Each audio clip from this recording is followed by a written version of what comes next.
현재 시장에서 가장 핫한 이슈를 국내 최고의 전문가와 함께 살펴보는 황스타그램 시간입니다. 먼저 오늘의 주제와 출연자를 나타내는 단어들 먼저 해시태그로 만나보도록 하겠습니다. 7월 금퉁이 그 기준금리 3.50% 그리고 뱅크런 이렇게 나타내봤는데요. 7월 금통위가 다가오고 있는 가운데 기준금리 인상 사이클이 종료될지 관심이 모아지고 있습니다. 지난달 국내 CPI 상승률이 2.7%를 기록하면서 물가 인상 속도가 둔화되고 있는데요. 한은이 이번에도 기준금리를 동결할 것이란 시각이 우세한 상태입니다. 또 은행권이 6조 원 이상 단기 유동성 공급에 나서면서 새마을금고 사태에 소방수로 투입된 데에 이어서 뱅크런 조짐도 한풀 누그러지고 있는데요.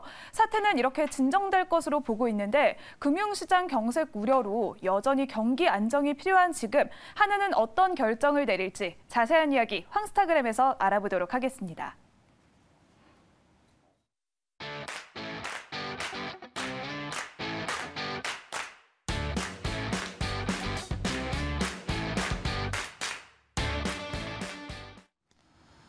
네, 황스타그램 시간입니다. 내일 모레 목요일에 한국은행 금통위가 회의를 열고 현재 3.5%인 이 기준금리의 조정 여부를 결정을 하죠. 지금 계속해서 좀 동결을 외쳐왔었는데 과연 뭐 시장의 의견은 거의 동결 쪽에 가깝다라고 봐야겠죠. 하지만 또 어떻게 결정을 내릴지는 한번 좀 지켜봐야 될 것 같습니다. 그래서 오늘 이 이야기를 좀 나눠볼 텐데요. 상상인증권의 신월투자전략팀장과 자세하게 이야기 나눠보시죠. 안녕하세요. 네, 안녕하세요. 반갑습니다. 항상 금리 이야기 재밌게 나누고 있는데 이번에도 역시 금통위가 열립니다. 네. 어떻게 바라보고 계신지. 왜냐하면 3.25에서 3.5로 0.25 인상한 뒤에 2월, 4월, 5월까지 좀 3차례 연속 동결이에요. 네. 이 동결이 계속 좀 유지가 될까요? 아니 왜냐면 이번에 또 CPI 지수 미국에서 발표하고 내일이죠. 네. FOMC 회의 열려서 금리 또 만약 미국에서 금리 올릴 가능성이 90% 가까이 된다라고 하잖아요. 네. 근데 이 금리차가 너무 벌어지는 것 같아서 저는 네. 좀 걱정이 되기도 하고 그렇거든요. 네. 어떻게 좀 예상을 하십니까? 네, 많은 분들 걱정해주고 계신데요. 저희 한국은행의 입장에서 이제 바라봐야 될 때입니다. 네네. 물가 그리고 경기 그리고 금융시장의 안정성 이런 모든 부분들 고려할 때 금리 조정을 통한 득을 생각하기보다는 실이 더 크기 때문에 금리 조정보다는 동결을 택할 가능성이 상당히 높다라고 보여지고요. 역시 시장의 의견은 그렇죠. 네, 하반기의 첫 번째 금융통화위원회입니다. 네. 일단은 금리 동결 그리고 말씀하신 것처럼 FOMC에 대한 결과를 확인하고 다음 달에 다시 동결일지, 인상일지에 대한 부분들을 재검토하지 않을까라고 생각하고 있습니다. 그러니까 흐름상 이번에는 무조건 동결이 나오고 미국 FOMC 결과에 따라서 0.25 정도는 따라갈 수 있다. 뭐 이렇게 좀 바라봐야겠네요. 따라갈 가능성을 열어둔다. 열어둔다. 네, 그 부분은 조금 더 살펴봐야 되겠습니다. 이게 말이 참 아다르고 어달라서 네. 어렵죠. 사실. 네, 맞습니다. 이게 예상을 한다는 게 그들의 생각을 모두 맞출 수는 없지만 그래도 어느 정도 바라볼 수 있는 가능성도 있다라고 좀 말씀을 해주시는 것 같습니다. 네. 물가는 어떻습니까? 지금 대한민국의 물가는 안정이 되어가고 있는 모양새다. 뭐 발표가 나오는 거 보고 물가 지수를 보니까 그래도 어느 정도 안정을 좀 찾아가는 거 아니야? 그리고 처음으로 지금 라면값 인하하고요. 밀가루값 떨어졌다고. 그러니까 아이스크림도 좀 내린다고, 우유값도 내린다라고 발표가 나오고 뭐 이런 상황이다 보니까 물가가 안정되어 가고 있는 거 아니야? 약간 이런 약간 풍성일거 아니야? 약간 좀 뭐랄까요? 좀 사람들 기대 심리가 좀 낮아지고 있다? 뭐 이런 느낌은 좀 받아요. 예. 네. 정말 물가가 내려간다고 생각하시나요? 그러니까요. 이게 라면 값을 5% 내렸네. 약간 아이스크림 값도 내린다고 하네. 우유값도 내린다고 하네. 이렇게 얘기가 나오니까. 그러니까 즉 심리가 그런 것 같아요. 물가가 올라가는 것에 대해서는 대다수의 경제 주체들이 공통적으로 인식을 하고 있는데요. 네네네. 이제 그런 뉴스들이 나오고 이 정도면 많이 오른 거 아니냐. 덜 오르지. 이제 덜 오를 때가 되었다. 그러니까 물가의 오름폭이 축소세로 접어들었다라는 점이죠. 네네. 보시는 그래프처럼 기준금리를 급격히 2021년부터 올렸습니다. 그렇죠. 그리고 23년 1월 금통위까지 3.5%까지 올렸죠. 3%포인트 올렸습니다.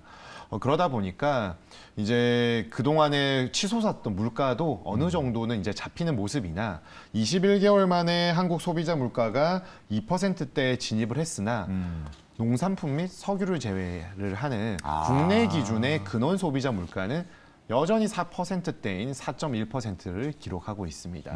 그렇기 때문에 보시다시피 기준금리가 올라갔고 그 기준금리를 하회하는 헤드라인 CPI는 확인이 되고 있지만 네네. 코어 CPI는 여전히 기준금리를 훌쩍 상회하는 떨어지는 속도나 강도가 아주 미흡한 상황이기 때문에 물가 안정에 대해서는 좀 더 관망을 해야 된다라고 볼 수가 있고요. 세부적으로 볼 때는 조금 더 봐야 할 부분들이 공업 제품과 개인 서비스 물가 이런 부분들이 있겠습니다. 그렇군요. 그러니까 워낙 또 미국 연준에서 2%대 진입할 때까지 금리 계속 올리겠다. 뭐 이런 얘기가 많다 보니까 한국에서 발표된 거 보니까 2%면은 우리나라는 물가 잡혔네라고 생각을 할 수도 있지만 아까 얘기했던 그 핵심이 되는 뭐 원유라든가 네. 이런 걸 제외한다면 사실 그렇게 큰 폭으로 떨어진 건 아니다. 네. 뭐 이렇게 받아들인 게 맞겠네요. 그렇죠. 네네네. 근원 물가 자체가 2%대에 진입을 해야만 한국은행의 입장에 있어서는 실질 기준금리가 플러스로 전환이 되는 것이고요. 네. 그리고 물가 안정 목표제가 2%이기 때문에 어느 정도 용인을 할 수가 있는데 네. 4%대면은 2%의 더블이지 않습니까? 그렇죠. 아직 만족하기 어렵고요. 네. 그리고 품목 성질별로 분류를 했을 때 가장 높은 비중을 차지하는 것이 공업 제품이고요. 공업 제품입니까? 네. 우리가 쓰는 일단 공산품에 해당하는 부분들이 되겠고요. 네네. 두 번째가 개인 서비스 물가입니다. 서비스 물가도 봐야 네, 되군요. 인건비에 해당하겠죠. 맞아요. 예. 그런데 이제 6월달 지표를 보게 되면은 공업 제품 물가는 전년 동월 대비 0.2% 상승에 그쳤습니다. 네. 거의 동일하다. 그렇죠. 작년 6월과 반면에 개인 서비스 물가는 5.0%를 기록했습니다. 이 양자 간의 격차가 5.0에서 0.1을 차감하게 되면은 4.8% 포인트가 나오죠. 네네. 21세기 이후 가장 역대급으로 벌어져 있습니다. 아. 그러니까 어느 정도 동조화되거나 후행적으로 서비스 물가가 따라가야 되는데 공업 제품은 떨어졌는데 네. 개인 서비스 물가는 지금 14개월 연속 5%대에서 6%대를 오르내리고 있습니다. 그렇군요. 그러니까 매월마다 5에서 6%를 더 주고 우리가 작년 대비해서 지출을 하고 있다라는 거죠. 피부로는 확 와닿진 않았는데 이렇게 말씀해 주시니까 확 와닿네요, 진짜. 네. 예. 그러니까 양대축인 공업 제품은 어느 정도 잡혔는데요. 서비스 물가, 개인 서비스 물가가 영 잡히지가 않고 있기 때문에 한국은행의 입장에 있어서는 물가가 안정되었다라고 판단할 수가 없는 것이죠. 네네네. 네, 그렇기 때문에 당분간 물가 안정 기조를 더 유지하면서 한국은행의 긴축 정책의 누적된 효과를 확인할 것이다. 이렇게 보는 것이 좀 더 적합하다라고 말씀드리겠습니다. 인건비에 대한 부분은 어떻게 받아들여야 될까요? 인건비가 올라가면은 어떻게 보면 고용의 안정이 왔다라고 생각을 해야 되는 겁니까? 이거는 전혀 상관없는 겁니까? 필리스 커브로 이제 볼 수가 있겠죠. 네네네. 실업률이 타이트하게 되면은 임금 상승률이 올라가게 되겠죠. 실업률이 이제 올라가게 되면은 네네. 인건비는 이제 고용 시장이 느슨해지니까 인건비는 내려가겠고요. 네네네. 필립스 커브가 작동을 해야 되는데 지금은 개인 서비스의 물가, 즉 인건비에 대한 부분들을 소비자에게 전이를 시키고 있다. 그러니까 소비자에게 전이를 하더라도 지금 지출이 아예 확 줄어서 경기가 완전 망가지고 물가까지 잡히는 수준은 아니고 네. 돈이 워낙에 많이 풀려 있는 상황 속에서 재정 정책, 통화 정책이 코로나로 인해서 되었고요. 네네. 긴축 정책을 쓰고 있지만 아직은 긴축 정책이 과거에 팽창적인 완화적인 정책을 압도하는 수준까지는 가지 못했다라고 봐야 되기 때문에 한국은행이 인하에 대해서 언급하는 것은 시기상조다. 네. 이는 한국은행뿐만 아니라 연준 또한 마찬가지죠. 지금은 인하에 대해서 피봇은 우리 언급하지 않는다. 인상을 몇 차례 더 할 것인지에 대해서 의견을 모으고 있다라고 얘기하는 것은 결국에 중앙은행들이 물가 안정에 대해서는 좀 더 정책적으로 추구할 가능성이 높다라는 점을 시사하는 바가 되겠습니다. 알겠습니다. 지금 생각해 보니까 뭐 라면값 5% 인하했다고 해도 뭐 1,000원 하다가 950원이었던 것 같고. 근데 강남에서 점심을 한 끼 먹으려면은 요즘 뭐 13,000원, 14,000원, 뭐 12,000원 이렇게 나간다는 거죠. 얼마 전까지만 해도 한 끼 한 8,000원 정도 냈던 걸로 기억이 나거든요. 작년 요맘때쯤. 네. 근데 이렇게 1년 새 뭐 엄청나게 상승을, 그러니까 그런 뭐 서비스 물가나 이런 거를 어떻게 보면 소비자들에게 전이시킨 게 그런 지점에서 이제 나오는 거 아닌가? 뭐 네. 이런 생각도 좀 들기도 해요. 우리가 좀 약간 무뎌졌었던 것 같다라고 네. 좀 생각이 되어집니다. 그렇습니다. 예. 자, 한국은행이 올해 성장률 전망치 1.4%로 하향 조정했습니다. 네. 이게 기재부 또한 경제 정책 방향을 통해서 동일한 전망치로 수정했습니다. 네. 이거 좀 우울한 소식 아닙니까? 경제에 좀 안 좋은 내용 같은데요. 맞습니다. 네. 그러니까 뭐 경기의 선행 지표라고 할 수 있는 증시 또한 네. 요즘에 뭐 크게 좋지가 못하죠. 조정을 받고 네. 있죠. 예. 그러니까 종목 장세로 가니까 매크로에 대한 기대치가 상당히 좀 낮아져 있다. 저 가는 종목만 가고 네, 있으니까요. 그러니까 전반적으로 기업과 민간 소비, 기업 이익도 꽂히고 민간 소비도 되면서 정부 재정 지출이 적정 수준으로 간다라면 상당히 좋은 선순환이 될 수 있는데 지금 그렇지 못하다라는 점을 보여주고 있고요. 네네. 기재부에서도 이제 한국은행의 전망치만큼 성장률 전망치를 하향 조정한 것은 상당히 이제 경기의 상반기의 성장 부진이 생각보다 좀 셌다라는 아, 그랬군요. 점이고요. 네. 결국 수출 부진이 컸고 거기에는 중국발 리오프닝에 대한 기대감이 미약했고 네네. 거기에다가 한 가지 더 추가를 하자면 긴축 정책이 도대체 언제 끝나는가 음. 이거에 대한 부분들이 복합적으로 있었고요. 상저하고의 경기 전망 흐름은 유지하고 있습니다. 그럼에도 불구하고 상반기의 경기 회복세가 부진했고 느렸던 만큼 하반기에도 악영향을 좀 미칠 수 있다라는 점이 상저하고는 맞지만 성장률 전망치를 내리는 효과를 가져왔다라고 볼 수가 있겠고요. 이를 이제 보여주는 것은 경기가 그러면 상저하고가 된다라는 것은 상반기가 저점, 하반기가 좀 올라갈 수 있다라는 점 그러니까요. 보여주지 않습니까? 희망이 좀 보이는 건가요? 희망 섞인 지표를 찾아보니까 한국은행에서 발표하는 경제 심리 지수 순환 변동치인데요. 네네. 91.8포인트를 기록했습니다. 네네. 보시다시피 이 진한 블루 라인인데요. 블루라인이죠. 네, 내려가다가 이제 더 이상 내려가지는 않고 있다. 살짝 옆으로 가고 네. 기어가고 있는 모습. 그런데 세부적으로 살펴봤을 때는 4월에 91.7, 5월, 6월 91.8 이렇게 2개월 연속 보합세를 기록하면서 더 떨어지지는 않고 있다라고 볼 수가 있겠고요. 네. 실질 기준금리도 지금 이제 그 마이너스 1%를 상회하기 시작했습니다.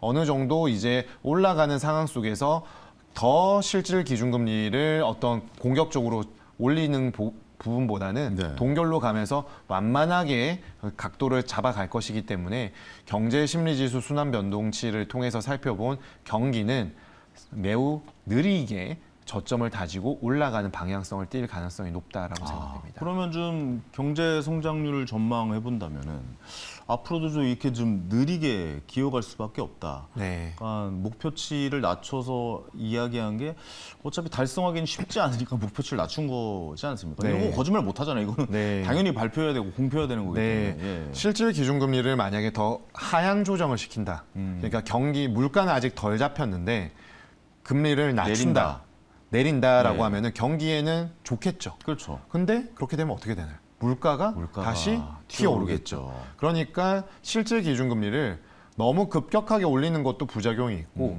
내리는 것은 아직 검토할 수가 없는 상황이다 보니까 이렇게 지금 올리는 상황 속에서도 경제심리지수가 저점을 다지고 바닥을 다지는 상태에서 올라가려고 하는 힘이 나왔다는 점은 상반기보다는 하반기에 좀 우호적인 매크로 환경이 펼쳐질 가능성에 대해서 열어놓은 두대 네. 크게 기대하기는 어렵다라는 점을 보여주고 있습니다. 그러니까 지금 상황에서 크게 달라질 건 없을 것 같기도 하다. 뭐 이렇게 좀 생각을 해볼까요? 조금 기대해도 좋지 않을까라고 생각합니다. 알겠습니다. 반도체나 이런 쪽은 확실히 좀 좋아지고 있는 것 같긴 해요. 맞습니다. 왜냐하면 워낙 삼성전자 실적이 네. 바닥을 찍었기 때문에 이보다 더 나빠질 수 있을까? 네. 라는 생각도 좀 들 네. 정도로 그리고 또 AI 섹션이랑 또 엮이면서 이제 다른 종목들도 슬슬 이제 해외 수출에 대한 기대감을 좀 맞습니다. 높여가고 있어서 그런 점들을 좀 기대해봐야 되지 않을까? 네. 라는 생각도 금년 성장률 전망치는 좀 내렸지만 내년도 성장률 전망치는 크게 내리지는 않고 있습니다. 물론 항상 가까워지면은 올리기보다는 내리는 부분들이 좀 더 많은데요. 그렇죠. 지금 뭐 내년도 성장률 전망치는 2% 초중반으로 가리키고 있고 하반기에는 2% 정도라면은 상반기 1, 하반기 2, 그리고 내년도에는 2% 초중반이면은 나쁘지 않은 그림. 그렇죠. 내년 네, 전망들을 라고 볼수 보니까 있겠습니다. 한국은행, 뭐 기재부, KDI, IMF, OECD가 다 2%를 넘는 것으로 이제 발표를 하긴 했는데 네. 이 정도 경제 성장률을 기대해봐도 되긴 하겠죠. 어떻게 보면. 그렇죠. 결국 네. 수출인데요. 수출이죠. 우리나라 수출을 아직 먹고 마이너스 증감률은 기록하고 있지만 네. 이제 반등을 시도하고 있고요. 회복세를 보여주고 있죠. 하반기에 중국향 IT 쪽의 수출이 개선 기대감이 상반기보다는 좋을 것 같습니다. 네네네. 그리고 공급 감산을 했기 때문에 대기 수요의 회복이 나오는 시점까지만 좀 버틴다라면은 반도체 업황을 필두로 해서 IT 쪽에 IT가 주도하는 수출 회복세 네. 그리고 전반적으로 긴축 정책의 종료 기대감 이런 부분들이 결합이 되면서 나쁘지 않은 경기 흐름에 대한 기대감은 상반기보다는 커질 것이다라고 말씀드리겠습니다. 알겠습니다. 어쨌든 수출이에요. 수출이 돼야 우리나라가 다시 경제 성장률을 회복한다. 네, 이렇게 좀 그렇습니다. 이야기할 수 있을 것 같습니다. 네. 마지막으로 저거 얘기 한번 해보죠. 지금 새마을금고 사태가 터져서 네. 지금 뱅크런 조짐도 보이고 있다라고 이야기가 나오는데 좀 이제는 좀 진정된 듯한 모습이 네. 보이기도 하지만 어떻게 보세요? 지금 새마을금고 이제 남은 과제는 뭐라고 생각하십니까?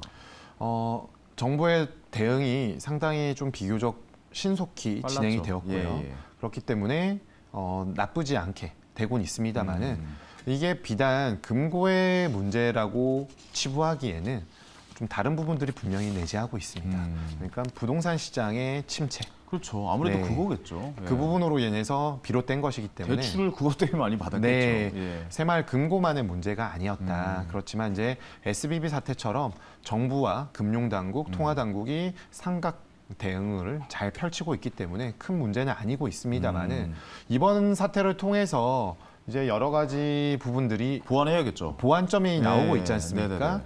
그러다 보니까 새마을금고의 근본적으로 좀 특수한 그 태생적인 그런 부분들 고려한 부분들이 네네. 감독 체계나 지원책들이 당근이 있으면은 다소나마 좀 다른 부분도 있기 때문에 좀 조심스럽게 다루면서 그렇죠. 좀 할 것 같습니다. 그렇지만 좀 채권 시장이나 증시에서 관련된 업종 그리고 관련된 투자자들의 매매 패턴들 이런 부분들은 여전히 좀 주목해야 될 부분으로 보여집니다. 알겠습니다. 우리가 예전에 그 저축은행 사태 때문에 화들짝 놀랐잖아요. 네. 그 어떻게 보면 저축은행에 대해서 좀 규제가 많아서 이번에 좀 별 문제 안 터지고 오히려 이게 새마을금고나 뭐 수협이나 위쪽으로 넘어간 거 아닌가라는 생각도 좀 저희 내피셜로 한번 돌려봤습니다. 아무래도 규제가 강화되다 보면은 그 규제는 안전 방파제 역할을 하기 마련입니다. 그렇죠. 그런 상황 속에서 그럼에도 불구하고 1금융권보다는 2금융권으로 가면 갈수록 아무래도 리스크와 리턴이라는 자본시장의 논리상 그러한 부분들이 있기 때문에 계속해서 긴축 정책 후반부에는 모니터링이 필요한 측면들이 존재한다. 알겠습니다. 네, 자, 오늘도 좋은 말씀 감사하고 언제나 이렇게 나오셔서 거시적인 측면 우리나라의 경제 전망에 대해서 같이 좀 이야기 나눠봤으면 좋겠습니다. 감사합니다. 고맙습니다. 네. 자, 오늘도 시간이 부족하네요. 이야기를 나누다 보니까 시간이 벌써 이렇게 흘렀습니다. 자, 오늘 당첨자 밑에 잠깐 나왔었죠? 예, 나왔다가 방금 지나갔습니다. 예, 시간이 부족해서 저희가 다시 공지하도록 하겠습니다. 자, 저는 내일 저녁 7시에 생방송으로 또 인사드리겠습니다. 황현이었습니다. 감사합니다.